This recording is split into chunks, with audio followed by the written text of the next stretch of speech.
साथियों अस्सलाम वालेकुम। मां आहियां अब्दुल हकीम चांडियो एडवोकेट। साथियों कहिड़ा हाल आहिनि तव्हांजा? तबियत कीअं अथव? उमेद थो करियां त तव्हांजो ॾींहुं, तव्हांजी शाम ऐं तव्हांजी राति सुकून ऐं आराम में गुज़रंदी हूंदी।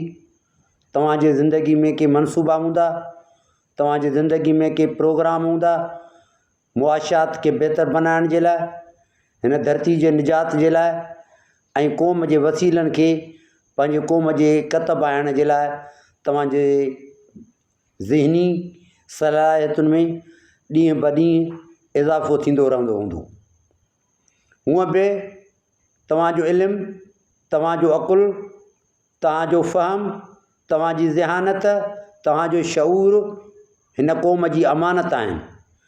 जेको तव्हां वटि इल्मु आहे, इन इल्म जो तव्हां हिन क़ौम खे डिलीवर करिणो आहे। इल्मु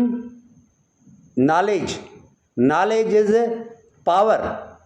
उहो दुनिया जे हर ताक़त खां वधीक ताक़त जेकॾहिं आहे उहा तव्हांजे इल्म में आहे।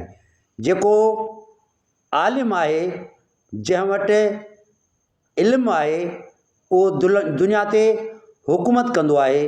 दुनिया ते हुकूमत करण वारा आलिम हूंदा आहिनि, इल्म वारा हूंदा आहिनि। उन जे करे तव्हांजो इल्मु ऐं तव्हांजो अक़ुलु हिन क़ौम जी अमानत आहे। इब्तिदा में जेकी तव्हां नसबुल ऐन ज़िंदगी में रखियो हुयो त तव्हां पंहिंजी स्टूडेंट ज़िंदगी पूरी करे प्रैक्टिकल लाइफ में जॾहिं तव्हां ईंदा त प्रैक्टिकल लाइफ में पोइ तव्हां कहिड़े बि शोबे में हुजो, भली तव्हां सिविल ब्यूरोक्रेसी में हुजो, आर्मी में हुजो, जुडिशरी में हुजो या ॿिए कनि शोबनि सां तव्हांजो तालुक़ु हुजे, पर उन्हनि सभिनी में तव्हांजी इहा ख़्वाहिश हूंदी हुई त तव्हांजे ऑफिसुनि जा दरवाज़ा हुते हितां जे साइलनि जे लाइ हर वक़्तु खुलियल रहंदा। तव्हांजे दर ते को बि पटे वालो कोन हूंदो। ऐं हींअर केतिरा ई असांजा साथी पंहिंजी ज़िंदगी जे नौकरियुनि खां जेको हुननि जो रिश्तो आहे उन में लग्ज़रियस शयुनि खे हुननि वधीक तरजीह ॾिनी आहे। उहे लग्ज़रियस शयूं जेकी ज़िंदगी में त चमक ऐं दमक जो बास बनबियूं आहिनि, पर ज़हनी ऐं रूहानी सुकून खां उन्हनि खे तमामु घणो परे करे वेंदियूं आहिनि। उन जे करे मोहतरम साथियो, तव्हांजो अक़ुलु जेको रब तव्हांखे अता कयो, उन जो अक़ुलु, तव्हांजो सलाहियतूं जेके रब तव्हांखे अता कयूं, तव्हांजो शऊर जंहिंखे सम्झ तव्हांखे अता कयईं, तव्हांखे हैवान नातिक़ बनायईं।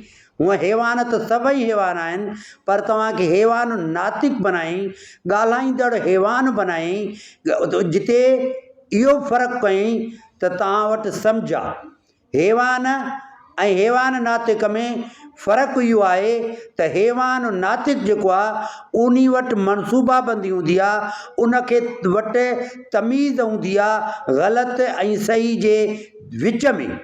उन जे करे तव्हां ऐं असां जो इल्मु, अक़ुलु हैवान नातिक़ जे नाते सां हिन क़ौम जी अमानत आहे। ज़रूरु पंहिंजी क़ौमी ॿोली, पंहिंजे धरती जे वसीलनि, पंहिंजी क़ौमी वजूद जी बका जे लाइ तव्हां मुस्तक़िल बुनियादनि ते जाकोड़ कंदा रहंदव ऐं उहो ई वाहिदु वसीलो आहे तव्हांजे जियापे जो। तव्हां हे मसनूई शयूं ॾिसी करे पंहिंजे ज़मीर जो सौदो न कजो। ही मसनूई शयूं ॾिसी करे पंहिंजे ज़हन ऐं ज़मीर खे मार्केट में न खपाइजो। जीअं चयो वेंदो आहे त everything is for sale, every commodity is for sale. हर शइ खे विकिरो जे लाइ सिंगारे करे रखियो वेंदो आहे दुकान में। तव्हां अहिड़ी शइ न बणिजिजो ऐं तव्हां हिन मुआशिरे खे डिलीवर कजो जेको तव्हां खां तलब थो करे।